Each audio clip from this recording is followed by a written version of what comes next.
शिक्षा दर्शन में तमाम दर्शकों को एक बार फिर से बहुत बहुत स्वागत। आज की इस वीडियो में बात करेंगे भक्ति आंदोलन के विषय में।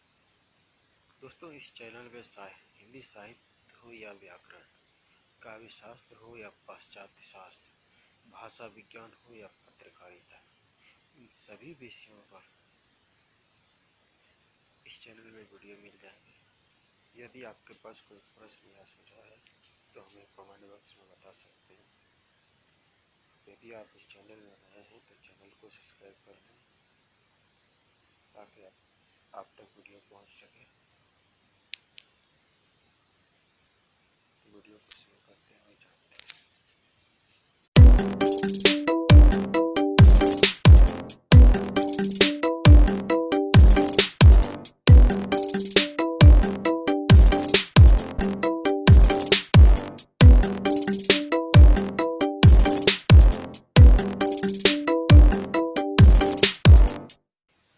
भक्ति आंदोलन भक्ति भावना के प्रति मानव की प्रेम भावना का प्रवाह है। इस भावना प्रवाह से वह तो आनंद की अनुभूति करता ही है, जबकि उससे दूसरे लोग भी आनंद की अनुभूति प्राप्त करते हैं।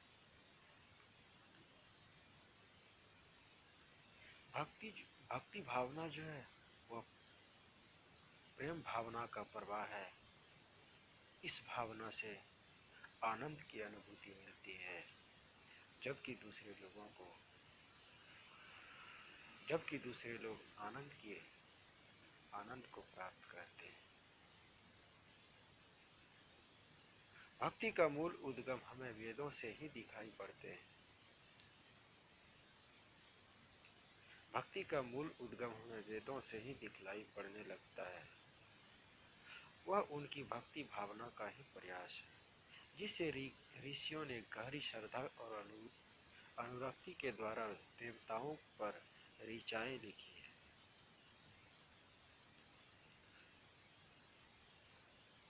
वह उनकी भक्ति भावना का ही प्रयास है कि जिस ऋषियों ने गहरी श्रद्धा और अनुरक्ति के साथ देवताओं पर ऋचाएं लिखी है।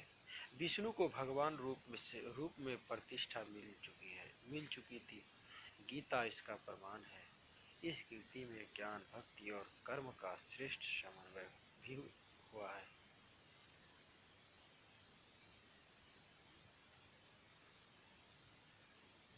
दोस्तों, विष्णु को भगवान के रूप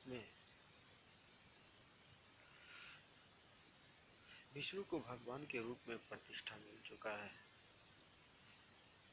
इनका प्रमाण गीता है। इस कृति में ज्ञान, भक्ति और कर्म का श्रेष्ठ समन्वय भी हो गया है। पुराण साहित्य तो भक्ति की दृष्टि से विशेष महत्व रखते हैं।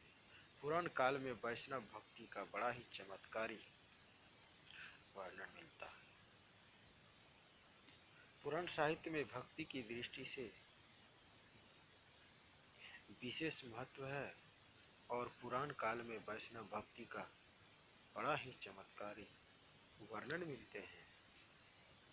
भक्ति आंदोलन के उदय का एक कारण मुसलमान आक्रांताओं को भी माना जाता है। इस संदर्भ में आचार्य रामचंद्र शुक्ल का मत इस प्रकार है। भक्ति आंदोलन के जो उदय का मुख्य कारण है वह मुसलमान के आक्रमण का है। इस संदर्भ में आचार्य शुक्ल जी का मत इस प्रकार से है कि देश में मुसलमानों का राज्य प्रतिष्ठित हो जाने पर हिंदू जनता के हृदय में गर्व और उत्साह के लिए अवकाश न रह गया।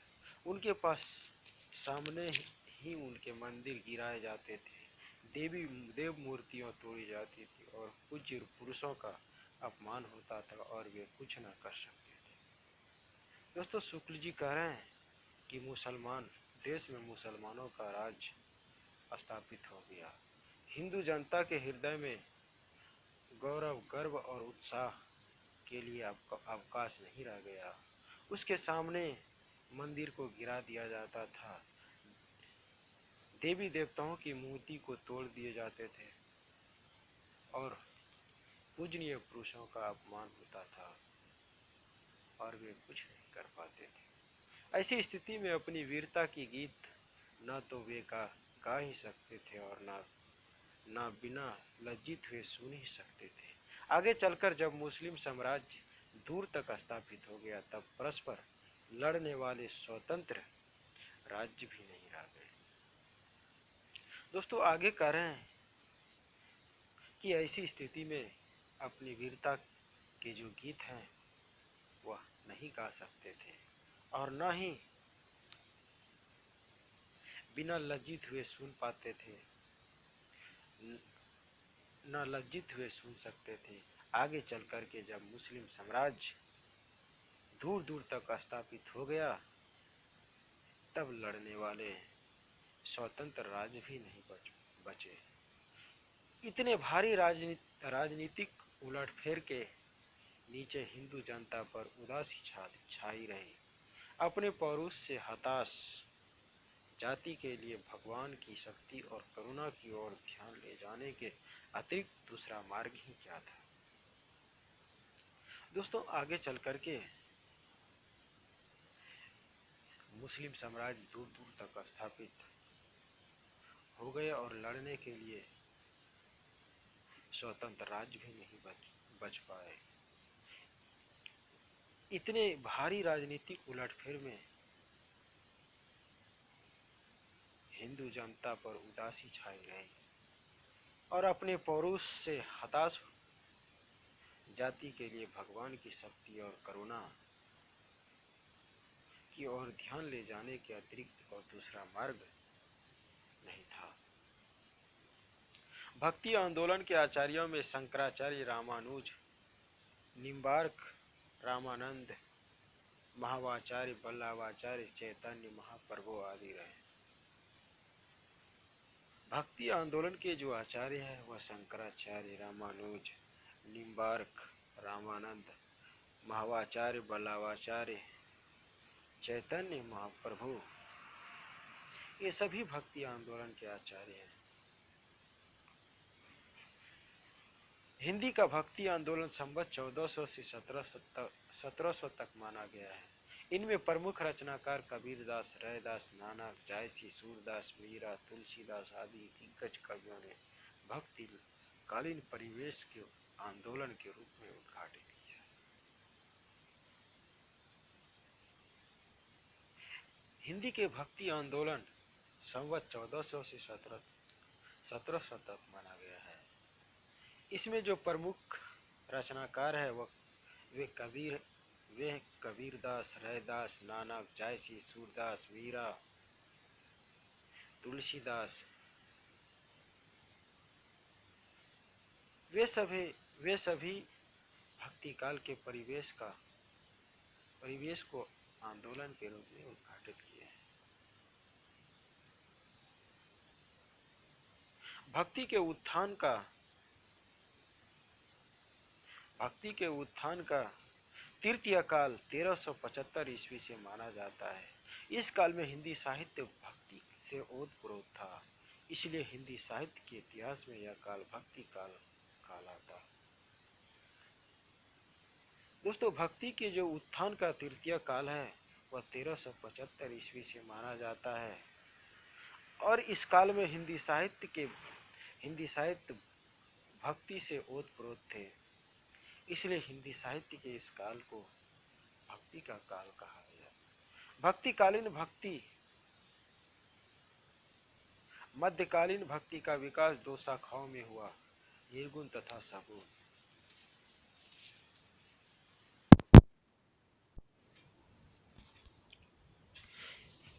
इनकी दो शाखाएं हैं, निर्गुण में ज्ञानश्रय तथा प्रेमाश्रय शाखा एवं सगुण में कृष्ण तथा राम शक्ति की शाखा।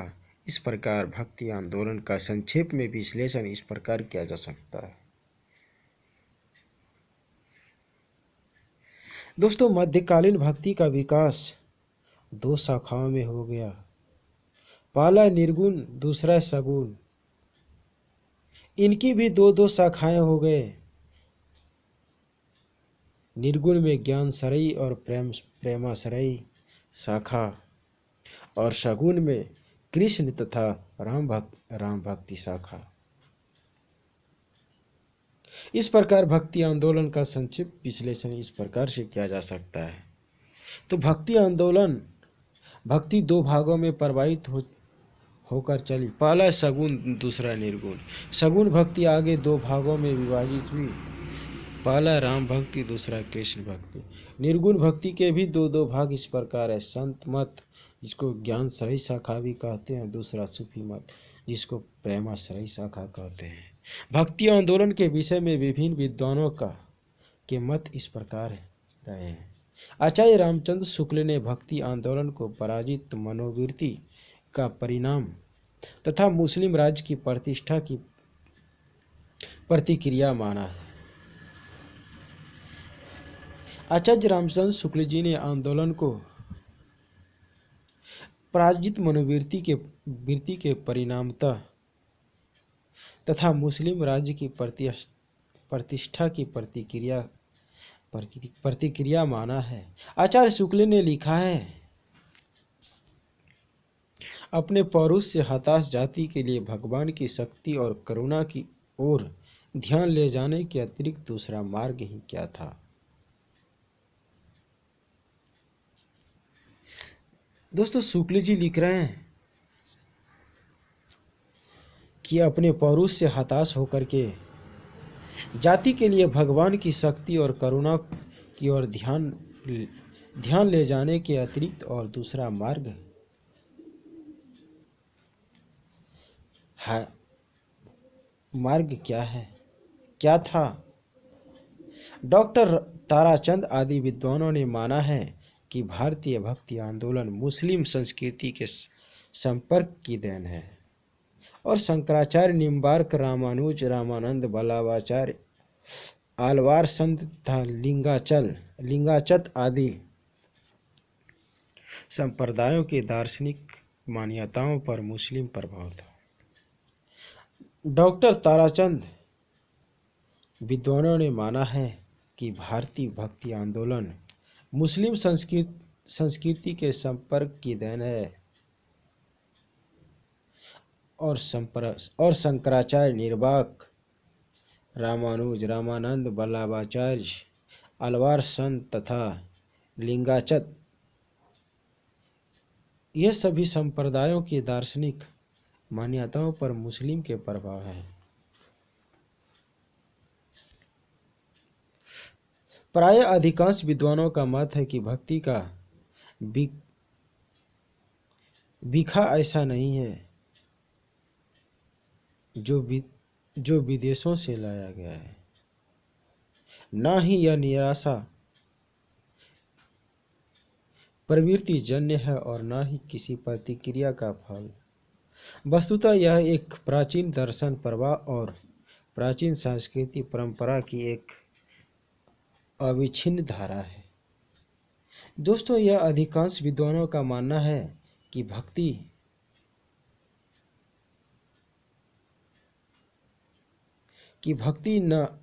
का बिखा ऐसा नहीं है जो विदेशों से लाया गया है और ना ही निराशा प्रवृत्ति जन्य है और न ही किसी प्रतिक्रिया का फल है। वस्तुतः यह एक प्राचीन दर्शन प्रवाह और प्राचीन संस्कृति परंपरा की एक अविच्छिन्न धारा है। आचार्य हजारी प्रसाद द्विवेदी ने कहा है, नया साहित्य, भक्ति साहित्य मनुष्य जीवन के एक निश्चित लक्ष्य और आदर्श को लेकर चला। यह लक्ष्य है भागवत भक्ति, आदर्श शुद्ध सात्विक जीवन और साधना, भगवान के निर्मल चरित्र और सरल लीलाओं का गान। आचार्य हजारी प्रसाद द्विवेदी जी ने कहा है कि नया साहित्य मनुष्य जीवन के एक निश्चित लक्ष्य और आदर्श को लेकर के चलते हैं और यह लक्ष्य है भागवत भक्ति, आदर्श शुद्ध सात्विक जीवन और साधना, भगवान के निर्मल मार्ग चरित्र और सरल लीलाओं की गान है। इस साहित्य की प्रेरणा देने वाला तत्व भक्ति है, इसलिए यह साहित्य अपने पूर्ववर्ती साहित्य से अति उत्तम है। यह जो साहित्य है वह प्रेरणा देने वाले तत्व है, इसलिए यह साहित्य अपने पूर्ववर्ती साहित्य से अति महत्वपूर्ण है, अति उत्तम है। मध्यकालीन भक्ति साहित्य प्राय पद्यमय है और वहाँ साहित्य काव्य का पर्याय है, इसलिए काव्य रसिकों अथवा साहित्य पारखियों का ध्यान अचानक ही उन मानदंडों की ओर आकृष्ट हो जाता है जिन्हें उत्कृष्ट काव्य की कसौटी मान लिया जाता है और जो किसी न किसी काव्य शास्त्र परंपरा का अनुसरण करते हैं। मध्यकालीन भक्ति साहित्य जो है वह प्राय पद्य रूप में है और वहाँ साहित्य काव्य का पर्याय है, इसलिए काव्य रसिकों अथवा साहित्य पारीखियों का ध्यान अचानक उन मापदंडों की ओर चले जाते हैं जिन्हें उत्कृष्ट काव्य की कसौटी मान लिया जाता है और जो किसी न किसी काव्य शास्त्र परंपरा का अनुकरण कर लेते हैं। कबीर जैसी सूर तथा तुलसी जैसे संवेदनशील इस काव्य में छाए रहे।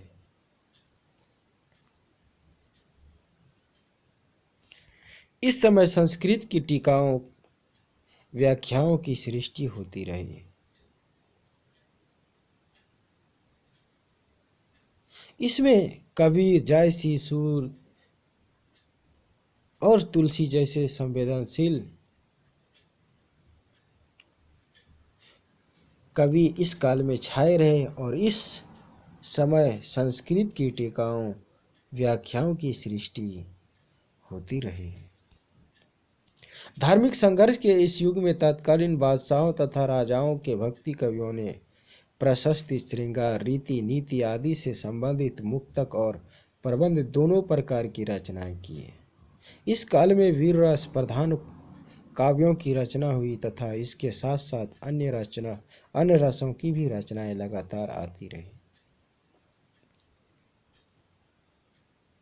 धार्मिक संघर्ष के इस युग में तत्कालीन बादशाह और राजाओं के भक्ति कवियों ने प्रशस्ति, श्रृंगार, रीति, नीति आदि से संबंधित मुक्तक और प्रबंध दोनों प्रकार की रचनाएं की है और इस काल में वीर रस प्रधान काव्यों की रचनाएं भी हुई है।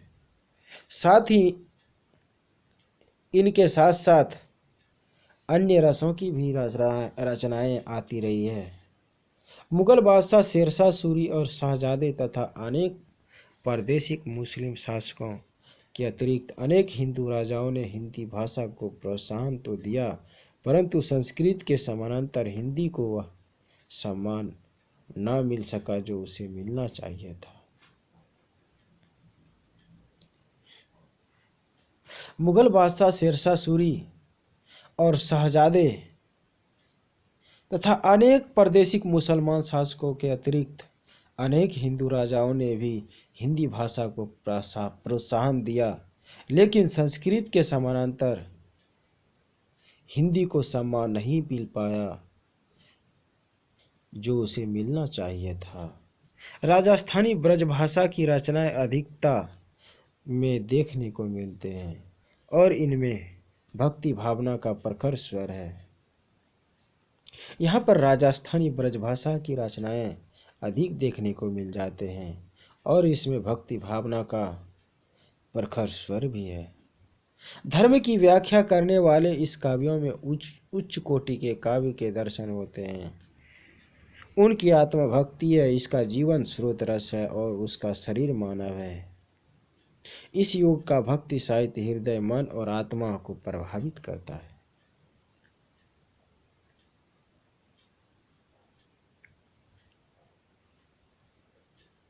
धर्म की व्याख्या करने वाले इन काव्यों में उच्च कोटि के जो काव्य हैं उनके दर्शन होते हैं। उनकी आत्मा शक्ति है इनका जीवन स्रोत रस है और उनका शरीर मानव है। इस युग का भक्ति साहित्य हृदय, मन और आत्मा को प्रभावित करते हैं। यह साहित्य लोक तथा परलोक दोनों ही व्याख्या मार्मिकता के साथ प्रस्तुत करता है। भक्तिकालीन साहित्यकारों द्वारा उठाए गए आंदोलनकारी कदम। पहला है रूढ़ियों तथा आडंबरों का विरोध। प्राय सभी संत कवियों ने रूढ़ियों, मिथ्या आडंबरों तथा अंधविश्वासों का कटु आलोचना की है। इस कारण इन लोगों का सिद्धों तथा नाथपंथियों के से प्रभावित होना है। ये लोग तत्कालीन समाज में पाई जाने वाली इन कुप्रवृत्तियों का कड़ा विरोध कर चुके थे। इन कवियों ने मूर्ति पूजा, धर्म के नाम पर की जाने वाली हिंसा, व्रत, रोजा, नमाज, हज इत्यादि विविध विधानों का कड़ा विरोध किया है। दोस्तों, रूढ़ियों तथा आडंबरों का विरोध है।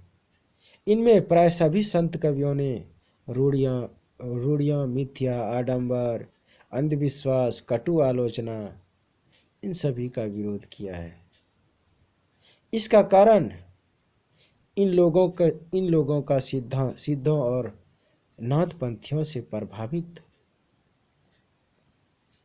होना है। ये लोग तत्कालीन समाज में पाई जाने वाली इन कुप्रथाओं का कड़ा विरोध कर चुके थे। इन कवियों ने मूर्ति पूजा, धर्म के नाम पर जीने वाले हिंसा, व्रत, रोजा, हज इत्यादि इन सभी विधि विधानों का कड़ा विरोध क्या करते थे।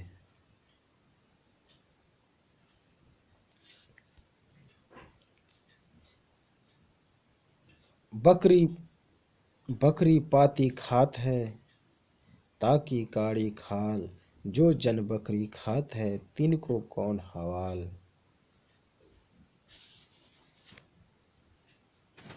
दूसरा पद है, पत्थर पूजे हरि मिले, तो मैं पूजू पहाड़, ताते वह चक्की भली, पीस खाए संसार।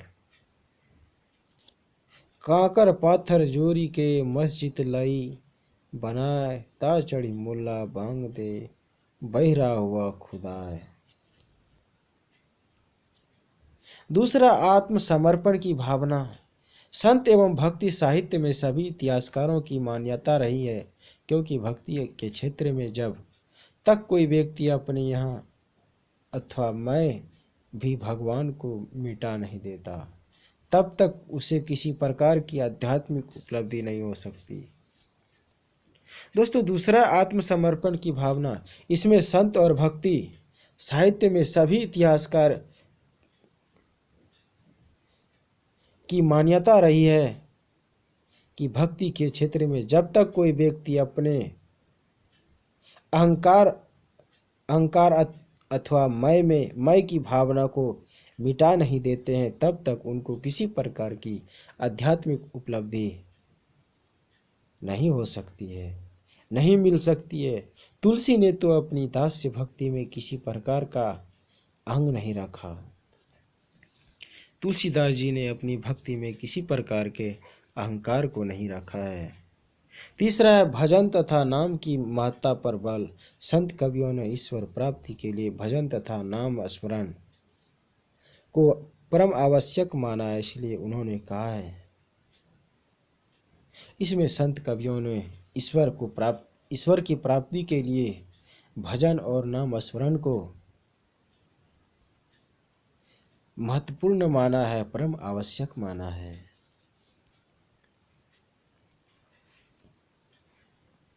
सहजो सुमिरन कीजिए, हृदय माही छिपाए, होंठ होंठ सु न हिले, सके नहीं कोई पाए। संत कवि बाह्य विधानों से परिपूर्ण किसी भी साधना पद्धति में आस्था नहीं रखते। अपने आराध्य का मन को एकाग्र कर स्मरण करना ही उनके लिए यहाँ अभिप्रेत रहा है। इनमें संत कभी बाह्य विधानों को बाहरी विधानों से परिपूर्ण किसी भी प्रकार के साधना पद्धति और आस्था नहीं रखते थे। अपने आराध्य का मन को एकाग्र करके स्मरण करना ही उनका अभिप्राय रहा है, अभिप्रेत रहा है, उद्देश्य रहा है। चौथा है गुरु की महत्ता पर बल। सभी संतों ने ब्रह्म साधना के लिए सदगुरु का पथ प्रदर्शन अनिवार्य माना है। सदगुरु ही उन्हें परम तत्व के रहस्य से परिचित करा। उनके हृदय में उनके प्रति अनन्य प्रेम की भावना उत्पन्न करता है। नामदेव ने गुरु महिमा को व्यक्त करते हुए कहा है। दोस्तों, यहाँ पर कहा जा रहा है कि सभी संतों ने ब्रह्म साधना के लिए सद्गुरु के पथ प्रदर्शन को अनिवार्य माना है। सद्गुरु ही उन्हें परम तत्व के रहस्य परिचित कराते हैं। उनके हृदय में उनके प्रति अनन्य प्रेम की भावना उत्पन्न करते हैं। नामदेव ने गुरु महिमा को व्यक्त करते हुए कह रहे हैं कि सुफल जन्म मोह को गुरु की कीना, दुख विसार सुख अंतरवीना। अंतर दीना ज्ञान जान मोह को गुरु दीना, राम नाम बिन जीवन हीना। पांचवा है नारी के प्रति दृष्टिकोण। संत कवियों ने सती एवं एतिव्रता नारियों की प्रशंसा की है। नारी के सत पक्ष का निरूपण करते हुए कबीर ने लिखा है। नारी के प्रति दृष्टिकोण। संत कवियों ने सती एवं पतिव्रता नारियों की प्रशंसा की है। नारी के सतपक्ष का निरूपण करते हुए कबीरदास जी लिखते हैं कि पतिव्रता मैली भली काली कुचित रूप, पतिव्रता के रूप वरों कोटि स्वरूप। उन्होंने नारी की कभी भी निंदा नहीं की है, केवल नारी के कामनी रूप की निंदा जरूर की है। उसे माया पथ भ्रष्ट करने वाली माना है। भक्ति आंदोलन का उदय दक्षिण भारत को मानना या ना मानना विद्वानों में चर्चा का विषय रहा है। भक्ति आंदोलन का उदय बेशक दक्षिण में ना माना जाए, लेकिन यह स्वीकार करना पड़ेगा कि 5वीं और 6ठी शताब्दियों में दक्षिण में जैनों और बौद्धों का पतन होता है और शैवों तथा वैष्णवों को अपने कार्य में विजय प्राप्त होती है। दोस्तों, भक्ति आंदोलन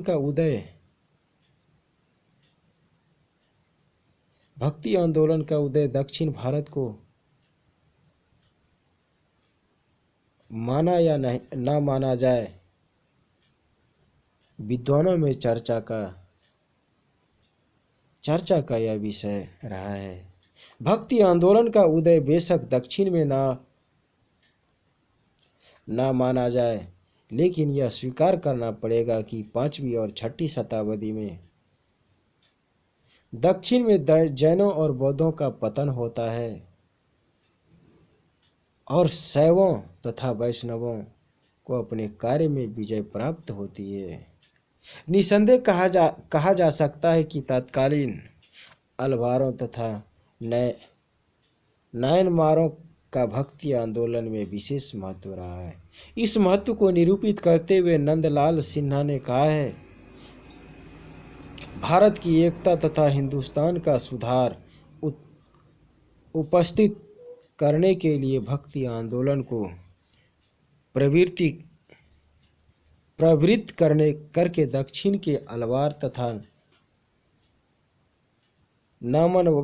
नामनमार संतों ने हमें आभारी कर दिया है। निसंदेह कह सकते हैं कि तत्कालीन अलवारों और नैनमारों की भक्ति आंदोलन में विशेष महत्व रहे हैं। इसी महत्व को निरूपित करते हुए नंदलाल सिन्हा नंदलाल सिन्हा कह रहे हैं कि भारत की एकता और हिंदुत्व का सुधार उपस्थित करने के लिए भक्ति आंदोलन को परिवर्तित करके दक्षिण के अलवार तथा नामनमार संतों ने हमें आभारी कर दिया है, आभारी बना दिया है। भक्ति आंदोलन के इतिहास में अलवारों और नैनमारों का योगदान चिर स्मरणीय रहेगा। अलवारों और वैष्णव कहा गया, अलवारों को वैष्णव कहा गया। इसकी संख्या 12 मानी गई। इनकी रचनाएं दिव्य प्रबंधम में संकलित है, जिनका संपादन नाथ मुनि ने 9वीं सदी के अंत में किया था। दोस्तों, अलवारों को ही वैष्णव कहा गया है।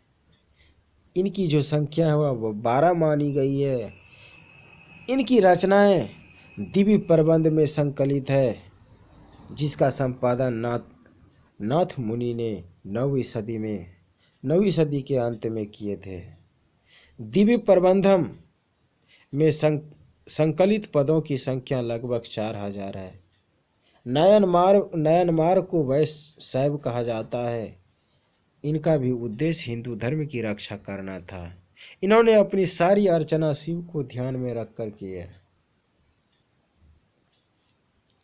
नयनमार शैवों को कहा जाता है और इनका उद्देश्य हिंदू धर्म की रक्षा करना था। इन्होंने अपनी सारी अर्चना शिव की ध्यान में रख कर किए हैं। त्रिज्ञान संबंधक अपर सुंदर मूर्ति नयनमारों में प्रधान है। त्रिज्ञान संबंधक अपर सुंदर मूर्ति नयनमारों में प्रधान है। भक्ति के प्रचार और विस्तार में इनका विशेष महत्व है। भक्ति आंदोलन को तीव्र गति प्रदान करने में आचार्यों की भूमिका महत्वपूर्ण रही है। इन आंदोलन में जिन आचार्यों ने कार्य को गति दी, उनका उल्लेख इस प्रकार किया जा सकता है। भक्ति के जो प्रचार प्रसार का विस्तार है,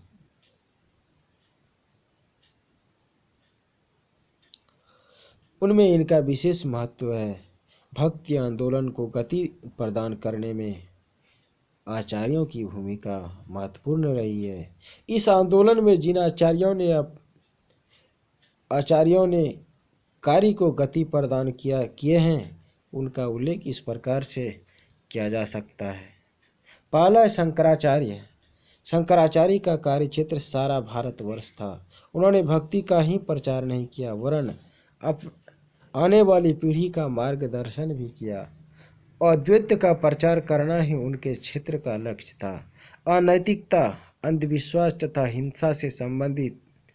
हिंसा से भक्ति को मुक्ति दिलाने का श्रेय शंकराचार्य को ही है। दोस्तों, शंकराचार्य का जो कार्य क्षेत्र था वो पूरे भारतवर्ष था। उन्होंने भक्ति का ही प्रचार नहीं किया है, बल्कि आने वाली पीढ़ी को भी मार्गदर्शन किया है। अद्वैत का प्रचार करना उनके जीवन का लक्ष्य था। अनैतिक, अंधविश्वास, हिंसा, भक्ति को मुक्ति दिलाने का श्रेय शंकराचार्य जी को ही है। दूसरा, रामानुज। के.एल. नीलकांत शास्त्री ने लिखा है कि भक्ति आंदोलन के संगठनात्मक तत्वों को बलशाली सिद्ध करने का सबसे बड़ा श्रेय आचार्य रामानुज को है। आचार्य की सबसे महत्वपूर्ण देन भक्ति जगत में बुद्धि पक्ष तथा हृदय पक्ष दोनों का समन्वय करना था। रामानुज का दार्शनिक सिद्धांत विशिष्टाद्वैतवाद है। के.एल. नीलकांत शास्त्री ने लिखा है कि भक्ति आंदोलन के संगठनात्मक तत्वों को बलशाली या शक्तिशाली सिद्ध करने के लिए सबसे महत्वपूर्ण श्रेय, सबसे बड़ा श्रेय आचार्य रामानुज को जाता है। इन्होंने आचार्य की सबसे महत्वपूर्ण देन भक्ति जगत में बुद्धि पक्ष तथा हृदय पक्ष दोनों का समन्वय करना था। रामानुज का दार्शनिक सिद्धांत विशिष्ट अद्वैतवाद है। अगला है निम्बार्क। निम्बार्क के दार्शनिक सिद्धांत को द्वैताद्वैत कहते हैं। इनके 2 ग्रंथ बताए जाते हैं, वेदांत पराजित सौरभ तथा 10 श्लोभी। हिंदी को इन संप्रदाय की महत्वपूर्ण देन है। घनानंद इसी संप्रदाय के अंतर्गत आते हैं। निम्बार्क दार्शनिक सिद्धांत के द्वैताद्वैत कहलाते हैं। इनके 2 ग्रंथ बताए जाते हैं, पहला है वेदांत परिजात सौरभ और दूसरा है 10 श्लोभी। हिंदी को इन संप्रदाय की महत्वपूर्ण देन है। घनानंद इस संप्रदाय के अंतर्गत आते हैं। अगला है रामानंद। रामानंद के विषय में प्रचलित है, भक्ति द्रविड़ उपजी लाए रामानंद, प्रगट किया कबीर ने सप्तद्वीप नवखंड।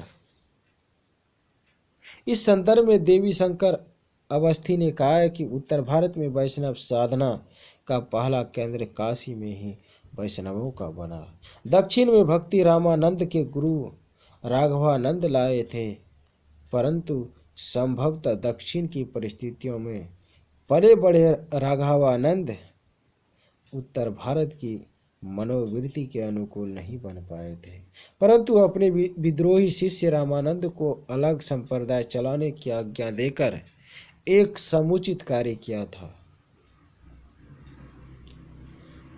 दोस्तों, इस संदर्भ में देवी शंकर अवस्थी ने कहा है कि उत्तर भारत में वैष्णव साधना का पहला केंद्र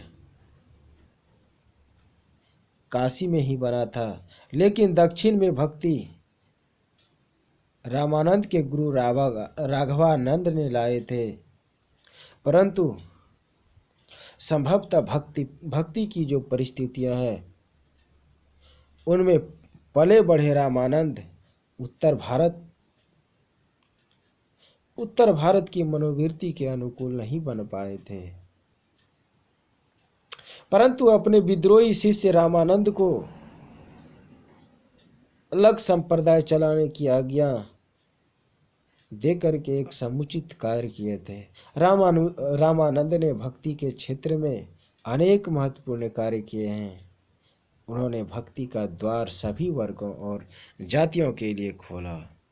देवासन पूजासन का पर राम सीता की प्रतिष्ठा की और लोक भाषाओं को मान प्रदान किया। उनकी 2 रचनाएं भी प्राप्त हैं, वैष्णव माताब्ज भास्कर तथा श्री रामाचरण पद्धति। दोस्तों, उन्होंने भक्ति का जो द्वार है वह सभी वर्गों के लिए खोला और जातियों के लिए खोला।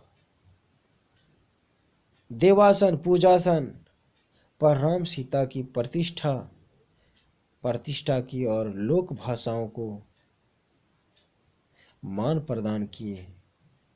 उनकी 2 रचनाएं प्राप्त हुई है,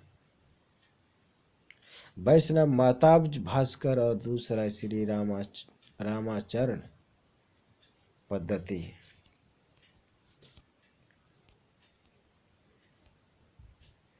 अगला है माधवाचार्य।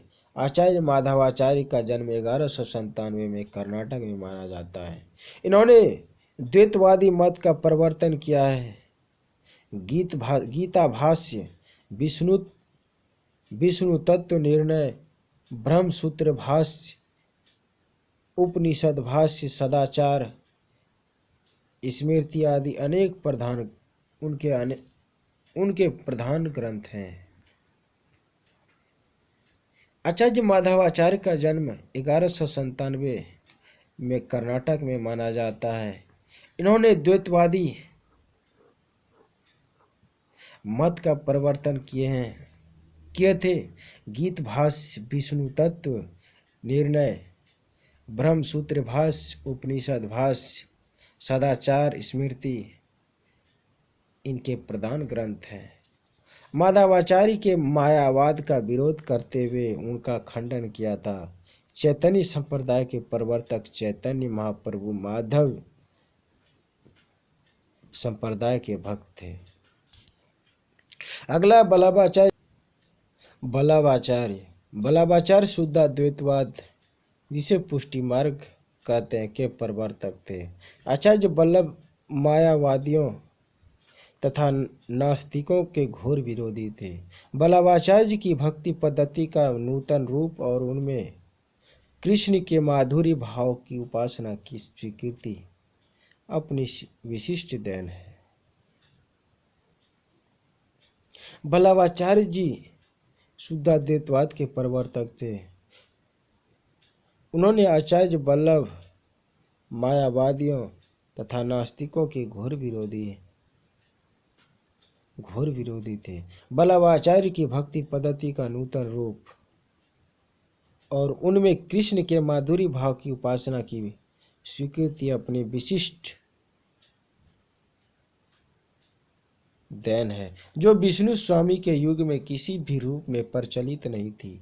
आचार्य बल्लभ ने संवत 1556 में श्रीनाथ के मंदिर का निर्माण करवाया था।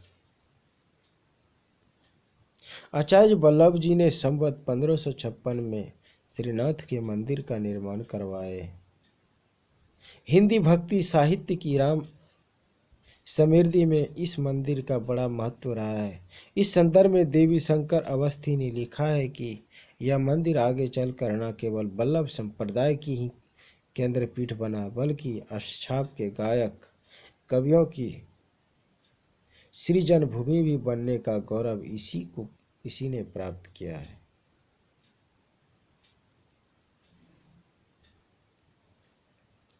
आचार्य बल्लभ जी ने संवत 1556 में श्रीनाथ जी के मंदिर का निर्माण करवाए थे। हिंदी भक्ति साहित्य की समृद्धि में इस मंदिर का बड़ा ही महत्वपूर्ण योगदान है। इस संदर्भ में देवी शंकर अवस्थी जी लिखते हैं कि यह मंदिर आगे चल करके न केवल बल्लभ संप्रदाय के लिए ही भक्ति का केंद्र था, बल्कि अष्टछाप के गायक कवियों की सृजन भूमि भी बनने का गौरव इन मंदिर को प्राप्त है। हिंदी के भक्ति साहित्य के निर्माण में इस मंदिर का स्थान अक्षुण्य रहेगा। अगला चैतन्य महाप्रभु प्रभावशाली व्यक्तित्व के स्वामी थे। भक्ति मार्ग में दीक्षित हो जाने के बाद शास्त्रार्थ में उनकी रुचि समाप्त हो गई। उपदेशक बनने की उन्हें याद नहीं रही तथा जयदेव, विद्यापति आदि की कृतियों, ब्रह्म संहिता तथा लीला सुख, बिल्वमंगल के कृष्ण कर्णामृत को छोड़कर अपने भावावेश में कुछ पढ़ने की कभी अवसर नहीं मिला। राधा कृष्ण की लीलाओं का स्मरण और भावन, कृष्ण संकीर्तन एवं हरि बोल का निरंतर उच्चारण, बस यही उनके नैमित्तिक कर्म, धर्म, प्रचार या शास्त्रार्थ थे। पर इनके पीछे संवेग की सांद्रता, आत्मा की गहनता एवं गूढ़तम पुकार थी, जिसने उन्हें इतना मोहक और प्रभावशाली बना दिया। इसके अतिरिक्त भक्ति आंदोलन के अन्य आचार्यों में स्वामी हरिदास गोस्वामी, हित हरिवंश आदि का भी नाम बड़े गौरव से लिया जाता है।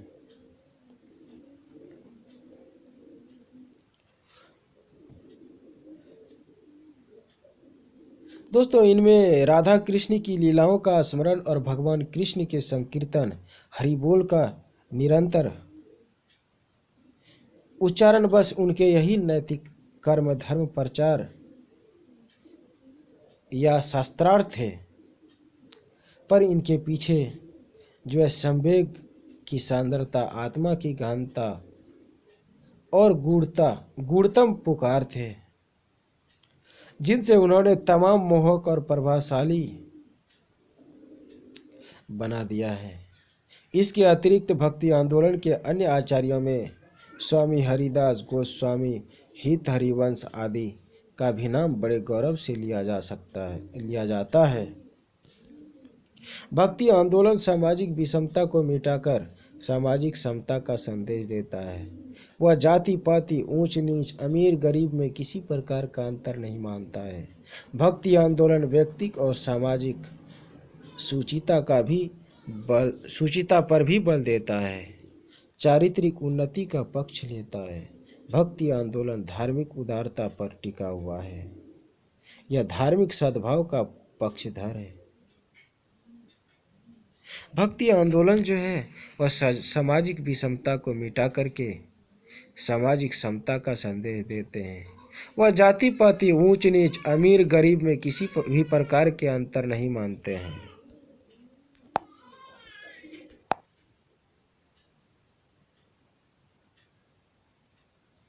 भक्ति आंदोलन व्यक्तिक और सामाजिक सूचिता पर भी बल देते हैं, चारित्रिक उन्नति का पक्ष लेता है। भक्ति आंदोलन धार्मिक उदारता पर टिका हुआ है, यह धार्मिक सद्भावना का पक्षधर है। ब्रह्मचारों बाह्य आडंबरों का तीव्र विरोध भक्ति आंदोलन का मूल लक्ष्य रहा है। इसी लक्ष्य के कारण कबीर आदि संतों ने हिंदू तथा मुसलमान किसी में कोई भेद नहीं माना। वे दोनों धर्मावलंबियों को समझाते हुए कहते हैं। दोस्तों, भक्ति आंदोलन का जो मुख्य लक्ष्य है वह बाह्य आडंबरों का विरोध करना है। इसी लक्ष्य के कारण कबीर आदि संतों ने हिंदू और मुसलमान दोनों में कोई भेद नहीं माना है। वे दोनों धर्मावलंबियों को समझाते हुए कहते हैं कि कह हिंदू राम प्यारा, तू रख कहे रहमाना, आपस में दो लारी मुए मरम न काहू जाना। हिंदी भाषा एवं साहित्य के लिए भक्ति आंदोलन एक वरदान था। इस आंदोलन से संबंध कवियों ने लोक भाषा में काव्य की रचनाएं की। हिंदी भाषा और साहित्य के लिए भक्ति आंदोलन एक वरदान था। जो इस आंदोलन के संबंध में कवियों ने लोक भाषा की रचनाएं की है। लोक भाषा में रचनाएं की है। कबीर ने एकता स्थापना का बड़ा विनम्र और प्रसन्न प्रयास किया है, लेकिन कबीर ने संस्कृत को अस्वीकार करते हुए उसे रूप जल माना। दोस्तों, कबीर ने एकता स्थापित करने के लिए बड़ा ही विनम्र और प्रसन्न प्रयास किए, लेकिन कबीर ने संस्कृत को अस्वीकार करते हुए उसे कूप जल माना है। कहते हैं कि कबीरा संस्कृत है कूप जल, भाषा बहता नीर। भक्तिकालीन साहित्य सच्चे अर्थों में संवेदनशीलता रहा है। साहित्यकारों का मानस स्वच्छ और उदार था, इसलिए उनका साहित्य जन भावनाओं की साझ प्रवृत्तियों, परिस्थितियों, विकृतियों और विडंबनाओं का एक विशाल शब्दचित्र है। दोस्तों, भक्ति साहित्य सच्चे अर्थों में बात करें तो वह संवेदनशील रहा है। साहित्यकारों का मानस स्वच्छ और उदार थे, इसलिए उनका साहित्य जन भावनाओं की सहज प्रवृत्तियों, परिस्थितियों, विकृतियों और विडंबनाओं का एक विशाल शब्दचित है। दूसरे शब्दों में उन्होंने तत्कालीन समाज का यथार्थ चित्र अंकित किया है। भक्तिकालीन आंदोलन साहित्य आशावाद और आस्था की भावना संस्थापित करने में सहायक साहित्य है। भक्ति आंदोलन साहित्य जो है वह आशावाद और आस्था की भावना को स्थापित करने में सहायक है। यह जीवन शक्ति का अजस्र स्रोत है। इसमें युग बोध और युग चेतना का व्यापक रूप प्रतिफलित है। भक्तिकालीन साहित्य रचयिताओं ने तत्कालीन समाज को दोषमुक्त कर परिष्कृत बनाने की चेष्टा की है। इसमें युग बोध और युग चेतना का व्यापक रूप प्रतिफलित हुए हैं। इनमें भक्तिकालीन साहित्य रचनाओं ने तत्कालीन समाज को दोषमुक्त करके परिष्कृत बनाने की चेष्टा की है। दोस्तों, आज के इस वीडियो में मैं आपको भक्ति आंदोलन के विषय में बताया। यदि आपके पास कोई प्रश्न या सुझाव है तो वे कमेंट बॉक्स में बताएं। और यदि आप इस चैनल में नए हैं तो चैनल को सब्सक्राइब कर लें। आज के लिए इस वीडियो में इतना ही। मिलते हैं अगले वीडियो में।